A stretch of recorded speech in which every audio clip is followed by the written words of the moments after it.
Hi, I'm Michelle Cromer. And this is Perla Maldonado. And y'all have tuned in to our YouTube channel, Creating a Meaningful Life. We ask ourselves big questions, we search for meaningful answers, and we look for a way that we can serve the rest of you. And we're in red and blue. We just need white, we'd be patriotic. This episode has come from a viewer and a question that's really motivating us, and that was this just belief that they have in themselves where they're not able to accomplish things. There's a lot of fear out there. They want to get rid of this negative thinking and this negative thought. So we're going to bring you some steps and action items real briefly to help you change the narrative that you're listening to inside your head. So I'm going to start with the story of mythology because that's what I teach and I love it. There was a sculptor in Cyprus, Pygmalion. You might have heard of the Pygmalion theory, but the Pygmalion loved his work so much that he sculpted this beautiful woman. And he was so in love with this stone that he put jewels and he put scarves and he put jewelry and he put clothes and he had dinner and this whole weird thing, but he just fell in love with her.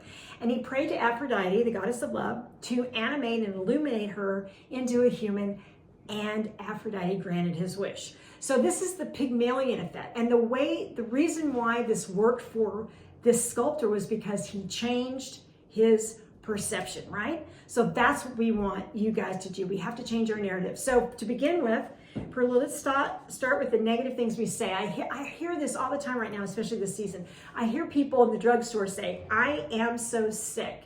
If we could just reframe that narrative to, I am temporarily not well. When my son was born blind for 3 years, I never let anybody say my kid was blind. I said, my son temporarily cannot see. But you and I have discussed this. This is programming and modeling from our childhood. Yeah. Like, for example, in my childhood, my dad would drive me to a tennis tournament and say, now I want you to walk in and I want you to look around at all the girls and I want you to pick the girl that you think is going to come in second. You're going to come in first. I mean, that's a done deal. But you're going to pick the girl that's going to come in second. And I don't want you to think about going to the net and winning. I don't want you to think about standing at the picture with the trophy. No, no, no. You're back in this car. You got the trophy on your lap and we're going home. And so that programming opened up to me infinite possibilities. How was yours? Well, mine was completely the opposite. And my parents were not that encouraging, not because they were mean, but they just didn't want me to be disappointed. And I think they had that kind of mentality.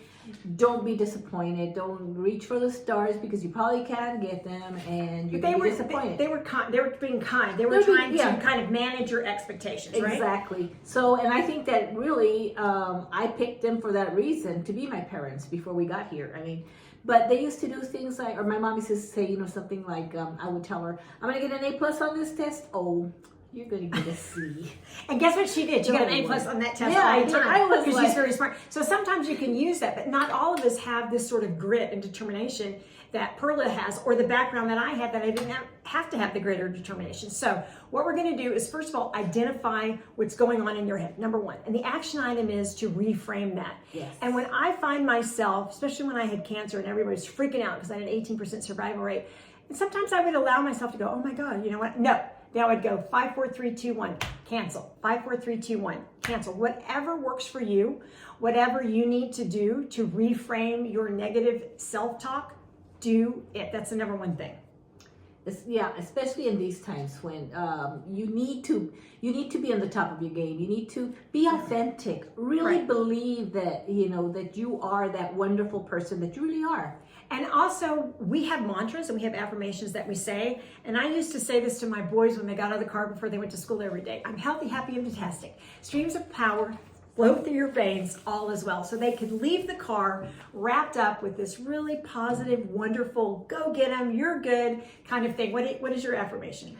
I am capable of achieving all my goals and aspirations. Oh, I love that. So. And those mantras can change, those affirmations can change, they can develop, they can grow. So we're going to identify the narrative, we're going to reframe the narrative, we're going to repeat it, and then we're going to make this a daily practice. And this is the most important step, wouldn't you agree? Because you got to anchor it in some rituals and routines. Otherwise, you're just like floating around with like a balloon, right? You've got to do it every day. When do you do yours? In the mornings. In the mornings, that's when I do mine. I mean, so you got to pick your day part. But this is a way, and I think the mornings are good because you're about, and I do it before I get out of bed, because you're about to put your feet on the ground, you're about to start another day, you're about to go to that office that could be toxic, you're about to go to the university as a student. You're about to go into your family, and there's always that one vampire friend that we all have. Yeah. I'm not naming any names. But if you've just, like, this is just part of your routine, right? Yes. In the So- morning with your cup of coffee in your happy space. So then every day you're going to take one bold step. You're going to do this. And so what we would like for y'all to do in the next 7 days is make this a practice for you. First of all, you just got to sort of maybe not maybe take you a couple of days to go, wait a minute. Oh my gosh, I'm having some negative talk. I'm going to write this down. I'm going to reframe it. Whatever that modeling is for you, however you have to navigate this new way of being present in the world, I want you to think about that sculptor. I want you to think about his belief changed his perception. And our perception and our inner dialogue is 100% our choice. And it's very important that it's positive. Absolutely. We'd love to hear your stories. And if you enjoyed this at all, like, share, come back. We would love to have you. And we are delighted that we're here and grateful and honored that you'd want to spend time with us. I'm Michelle Cromer. And I'm Perla Maldonado. And y'all been listening to Creating a Meaningful Life. See you next week. Bye.